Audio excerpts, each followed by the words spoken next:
Welcome to Section 420, Talkin Yankees. We're going to take a little step away from the majors and step into some minor league baseball. And to help us do that, we're going to bring on Jake Whalen. He runs a popular YouTube channel called MiLB Hatbilly, which tells baseball stories with a bit of a minor league flair. So let's bring him on.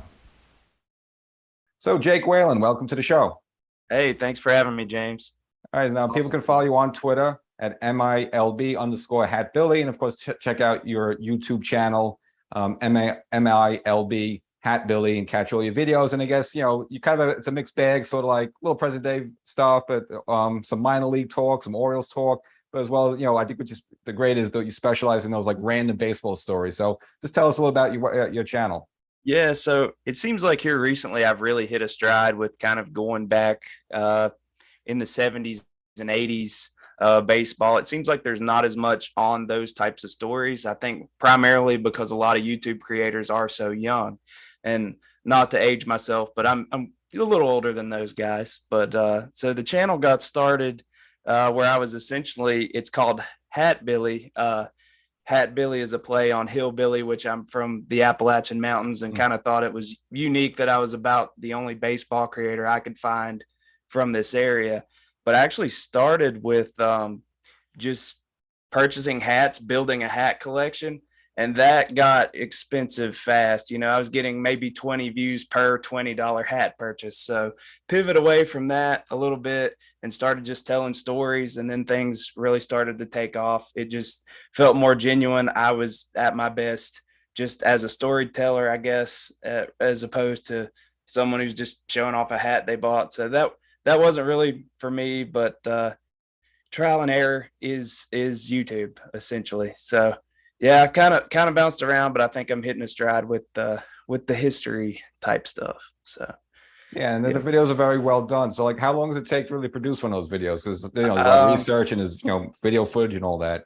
Yeah, I spend about an hour per minute of content. So it's time consuming, but it's fun. You know, it's an escape from the day to day. I'm a fish biologist by trade, so producing video content is just as far away as you can get from that. I work outdoors all the time, so it's, you know, on a day off, I just kind of sit in my room and do that. So it's, you know, it's stress relief, which is unexpected when I got into it, but just disappearing in some historic realm of baseball that I was completely unfamiliar with an hour ago, and coming out with an end result that, you know, other people seem to enjoy. So it's really cool.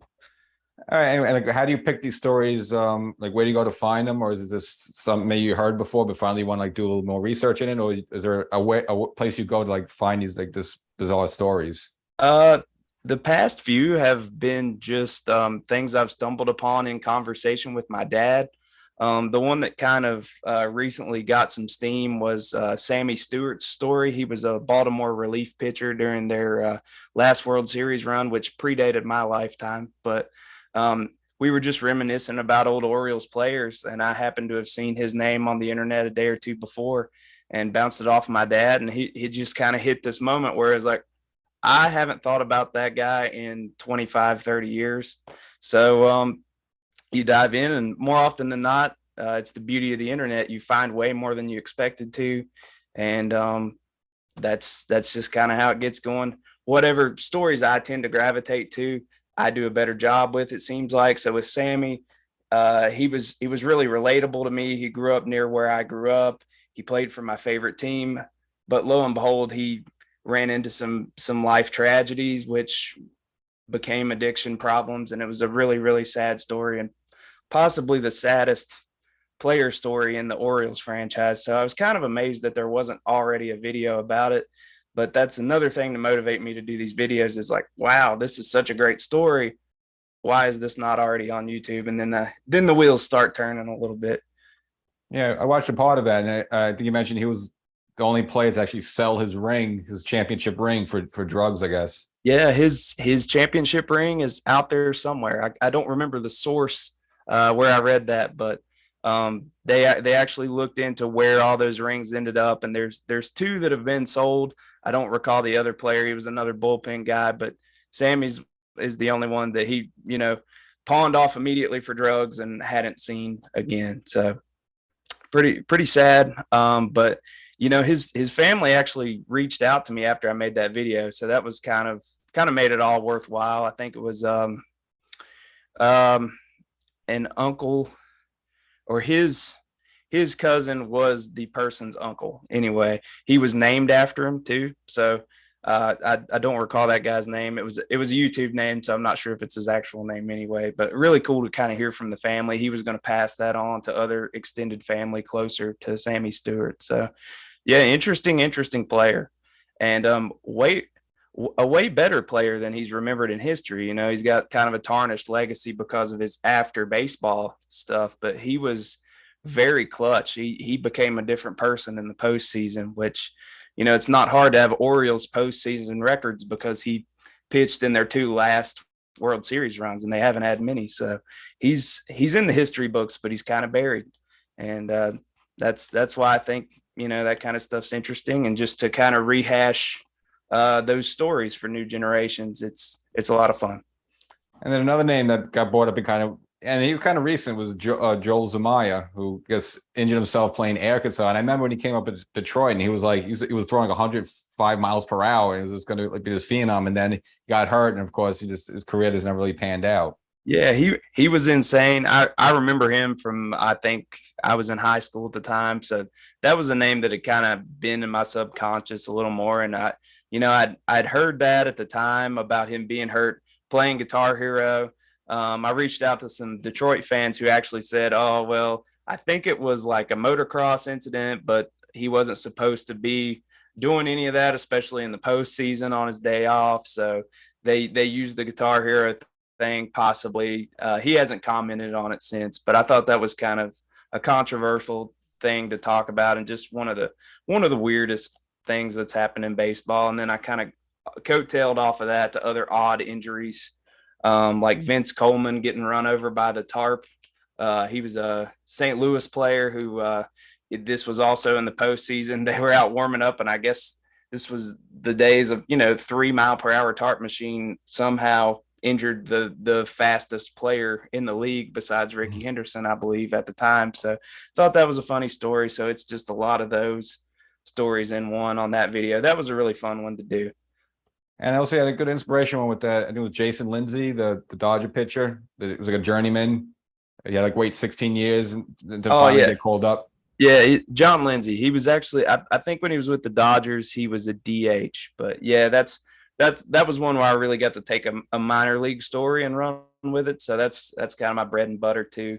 The minor leagues mean a lot to me because where I grew up, you're 6 hours from the nearest major league team, and that's in any direction. It's about 6 hours due south to Atlanta.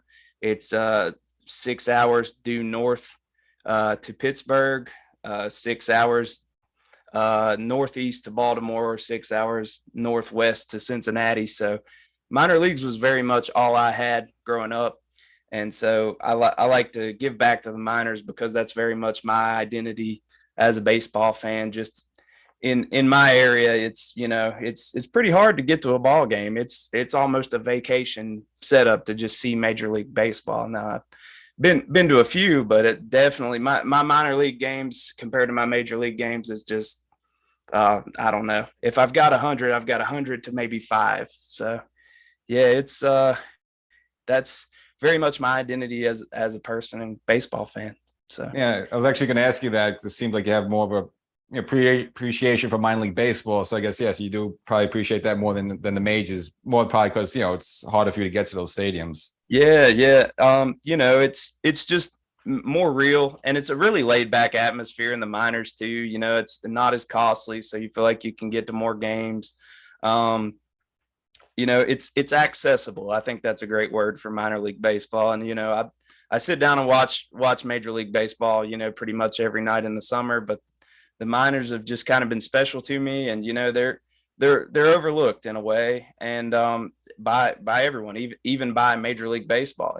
So it's I feel like that was another niche that I could cover, just by proximity, being around a lot of minor league clubs where I'm from. I actually grew up watching the Yankees rookie league a lot. The Pulaski Yankees up until 2019 when the Appalachian League went under. That was Calfee Park. That was a ballpark I got to a lot. So I've seen a lot of the Yankees stars here and there. They're no longer, the Appalachian League is no longer affiliated, but while it was, there was the Pulaski Yankees, the Princeton Rays. I got to see Wander Franco. That was really cool. That was, I think, the last year before it went under. The Bluefield Blue Jays, who were previously the Bluefield Orioles, that aided in my becoming an Orioles fan. So a lot of cool history there. It's, you know, if you don't have access to Major League Baseball, we had the next best thing, which was affiliated minor league baseball at its lowest level. So it's the most affordable. And, you know, you got the first access to these draft picks who are unknowns, but they eventually become, you know, these all-stars. Just, you know, there were some big names that went through the Appalachian League. So, and just getting back to your videos, do you have any ones that you're planning in the future that you're researching right now? So I've actually got one that's mid-upload. So I'm pretty excited about that. I wasn't going to push the issue. Yep, we got 89%, so almost there. It's called All Aboard the Submarine. It's a look back at historic submarine pitchers and how that pitching style got started. You know, that was when I was worried about having enough content with that, but it seems like with that pitching style, when one goes away, another one just carries the torch another decade or so. So it was, you know, I went back to the beginning.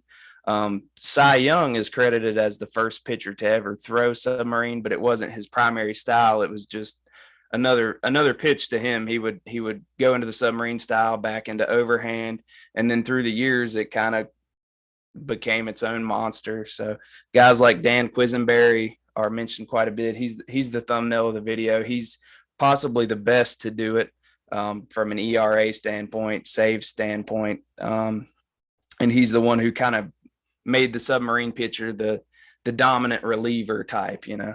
So I think it's cool. We'll see what other people think. I put a lot into that one just because there are a lot more unknown submarine pitchers than I was aware of. I thought it was going to be a quick, like, okay, Darren O'Day, and then all the way back to the future and 4 or 5 guys, but it's quite a lineage of pitchers, and it's really interesting. It's, you know, it's still going. If you went to look back at the knuckleball, you kind of hit this edge where it's like, it's kind of dying out now. So there's no current person to compare to these guys. But with the submariner, you can go right from Darren O'Day all the way back, and it's pretty cool. There was really only a couple years here and there over 8 or 9 decades where there wasn't a rostered submarine guy. So it's pretty neat. Yeah, and the Yankees actually had O'Day last year, and I was looking forward to him, but he pitched good early on, but then he got hurt and he just never came back, and he was never able to finish out the season. But even I think he was like 38 years old and they signed him, but he had a great year with Atlanta the year before, but unfortunately got hurt. But I think he'd have been great for the Yankees last year. If there were a pitching style to prolong a career, besides the knuckleball, the submarine is definitely one. It seems like it saves their arms. I think they're known to have a few more back issues, but O'Day, he had a lot of years with my Orioles too. So he's one of my favorites, and I think he's who piqued my interest into this long legacy of submariners. You know, I'm not sure who his hero was growing up. Probably Quiz. But yeah, it's really cool. O'Day's story is interesting because he was just an average high school overhand pitcher who didn't get drafted and went to a junior college, completely reinvented himself after an injury, and then it propelled him into, turns out he was a great submarine pitcher, even though he was just an average overhand pitcher. So it's a neat it's neat if you're open-minded enough to try something new. It rewards a lot of players, and that's really neat, I think. Yeah, I remember when he was with the Orioles, like they would always bring him out to he would strike out A-Rod. The Yankees could never touch him. It was just so frustrating. Yeah, they really specialize. A lot of them. The days of the loogie pitcher or the lefty only type reliever guys that would bring in to just face one batter, that's kind of gone away. But as close as you can get to that is, I think, the submarine guy, because just so few people see it. If there's any tape on any one hitter on that lineup ever striking out to a submarine guy, that's you ride the hot arm there, and you hope it benefits you late in the game. But yeah, it's a position that more often than not it's always going to be a late reliever or a closer, and it seems it makes sense if you play 8 innings hitting a certain type of pitch, and all of a sudden you're trying to hit this ball that's launched basically off the dirt. It causes problems, and it's really neat. It makes me rethink in my days, if I hadn't, after injuring myself as a pitcher, what if? Why didn't I think to pick up submarine pitching and give it a go? But who knows where I'd be? Probably still here. Yeah, and you mentioned knuckleball. I saw you also did a video of that that trying to be reintroduced into the game, because I think since Tim Wakefield left, I don't even know who throws it anymore. Yeah, that one. You've really done your research, man. I appreciate that. That's really cool. Yeah, that was a brief, and by brief I mean one appearance guy that I was trying to hype up at the time, but it kind of backfired. Mickey Janis was an Orioles knuckleballer who last season came up, and I tried to time the video around the time he would possibly be called up, which worked, but he absolutely got murdered by the Astros.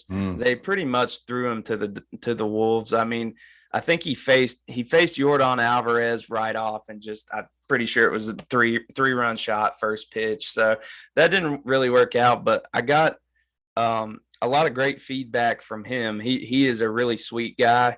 I think he's still bouncing around in independent minor league baseball. He's not giving up, and with the knuckleball, he could have 10 more years in him. So you never know when a club's going to want to try the experiment again. I think he's a much better pitcher than what he was able to show in, I think, 3 innings for the Orioles in a blowout. So really, really cool pitcher. Yeah, it just seems like, but the way they draft pitchers now, like you have to throw over 95 and stuff like that. And that's probably how they're trying to groom him in the minors. I mean, it's good to hear that story, but again, I just think everyone's looking for the dollar signs, and this is how I got to get drafted. This is how I have to pitch. I don't know if too many people are going to, have the guts to experiment. Throwing a 67 mile per hour knuckleball. Yeah, it's a lost art. I just like it and gravitate to it because it's different. But the same can be said about the submarine guys, knuckleballers. The screwball is a thing of the past.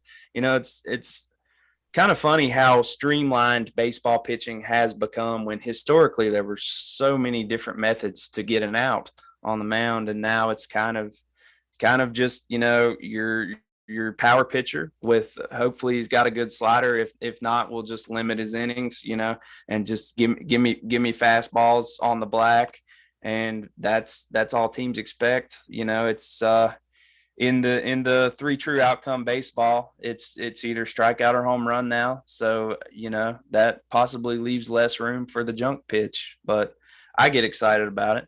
I think it's just kind of a childhood thing. Is every kid, whether they say they did or not, they spent way more time working on a curveball that they'd seldom use in games than a 4-seam fastball. That just always seemed boring to me. So I'd be out there, trying to whiz a slider by my friends, and probably would have saved my arm a little bit if I'd have just, been a fastball changeup pitcher in my day. But, live and learn. Yeah. So did you pitch in a college or high school? Yeah, high school. I was the fate of many a high school pitcher. I tore my labrum my junior year. It was actually a base running injury, and a head first slide where I caught a cleat in the shoulder. And then I was actually pitched in relief shortly after that, and that's when the full tear happened. I dislocated my shoulder in game. It was pretty gnarly. So yeah, I played. I mean, not to any sort of a high level, but what about you, James? Were you a baseball player? Just little league, and I was terrible. I think the first year, my team actually got to the World Series, not because of me, but I happened to be on the team. But I think the whole year I may have had 2 hits and a double, and that's about it. And then I went to the next level, little league, after that. But it was kind of, at the time I was 13, so I was like the guys I was playing against 15-year-olds. So I was kind of Yeah. I was probably too young for them, but they had to move me on. So they put me at third base, and I was like, just the hot corner. I'm like, I was just getting rocked there. So I just ended up quitting halfway through, because I was like, I stink. I'm not going to help the team here. So let me just get out of Dodge. Well, Yeah, I can see it that way, but it sounds like at least you got an awesome experience. I had one cool moment though. In the World Series game so the World Series was like a best of three. We lost the first game. In the Okay. second game, I did at least get a hit at the point of the game because we were down like 2-0, and I got a hit that tied the score 2-2. So that was that's probably my greatest baseball moment on the field. We ended up, unfortunately, even though we tied the game, then the other team put up another run or two, and we ended up losing like 4-2, something like that. So, but for a second, that was like, that was my Mr. October moment. Yeah, that's awesome. I actually did not play Little League per se. I played Dixie League baseball, which I think still exists in the South, but it's like the South's version of Little League. It was pretty interesting. Up until like 10 years ago, they still had the rebel flag like on their patches. It was kind of kind of slow developing down there. Thankfully they've done away with that now, but it was interesting. Instead of Williamsport, you would go to Mississippi, I believe, and we never made it to Mississippi. We always got knocked out in the Virginia regionals, but it was something else. I don't. The South gets hung up on having its version of everything. I'm not. I think it's all gone to regular Little League now, but good memories with that too. Was anything other than, you mentioned the whole rebel flag thing, but any other differences from other standard Little League divisions, or? I think it was more so in the tournament structure than any of the actual rules of play. I think the way that they did, the marketing was not nearly what Little League has. There's not the Dixie League World Series may be televised now on YouTube somewhere, but it's not. It doesn't have that national presence like Little League. But as of a few years ago, they were going strong as far as how many towns leagues were affiliated with them still. Hopefully they keep it going. And just how you got started this with all your hats, like how many hats do you actually have, or do you still have your collection? It's a small collection. I wish I'd have had the foresight to just to get into what I'm doing now a little earlier. It's a crisp 25 maybe. But compared to what I'm seeing like on Twitter, people will still tag me in, I don't know, hat Twitter related things. They'll be like, "Oh man, you Hatbilly, check this out. I scored 5 more." And I'm like, "Man, that would have taken me a year to just to prioritize within the bills to get that many hats." So mine are made basically just things I've grabbed over the years at games, so that at least there's a story to tell with all my hats. But I was foolish in that wasn't really something that was going to take off with YouTube when I got started, but I'm glad I somehow ended up where I'm at on that crooked road. But yeah, shout out to the guys spending a lot of money on hats. I started, right at the beginning of the pandemic, and that's what a lot of teams were, trying to just raise money any way they could. The ballpark's closed. There's no certain start date for minor league baseball again. So a lot of those teams were just trying to sell their merchandise and stay afloat. So I jumped in then, and I grabbed a few before I completely changed the story of the channel itself. Yeah, and you mentioned some family members got back to you with some of your videos. Any other good like feedback, whether it's on Twitter or just someone messaging you like, "Hey, I like your stuff," or "I like your site"? I think eventually maybe I'll strike gold with some a baseball player's family who's really active on YouTube. So we'll see. That's it's one of those things. Well, eventually, I feel like baseball YouTube is small enough that I'll eventually find someone. But just as far as the amount of friends I've made doing this, it's been incredible. I mean, even just bumping into you and being a part of this again, James, really appreciate it. It's been some really valuable conversation. What I've been able to do, just reconnecting with friends who are baseball fans and uploading some of that stuff, or complete strangers who just share a love of the game. It seems like there's a real brotherhood in baseball. So it's been awesome. It's been a good. I think I've been at it about a year and a half, 2 years, and it's just it's giving me some sort of fulfillment. All right, and probably hopefully by now, if you're watching this, the submarine video should be available. So again, go onto your YouTube channel, MiLB Hatbilly, and learn about the Submariners. And I guess since you're here, you mentioned your Oil family was wrapping up a little AL East talk. They've Sure. turned the season around, and they got a shot a couple games out of the wild card. So just, you think they're going to go for it? Do you think they'll be buyers, sellers, or you think this kind of stay status quo? That's such a hot argument right now on like Orioles Facebook groups and things I'm a part of. I personally don't see the angle of buying too much. Our minor league system right now in Baltimore is just too good to make that deal, I think.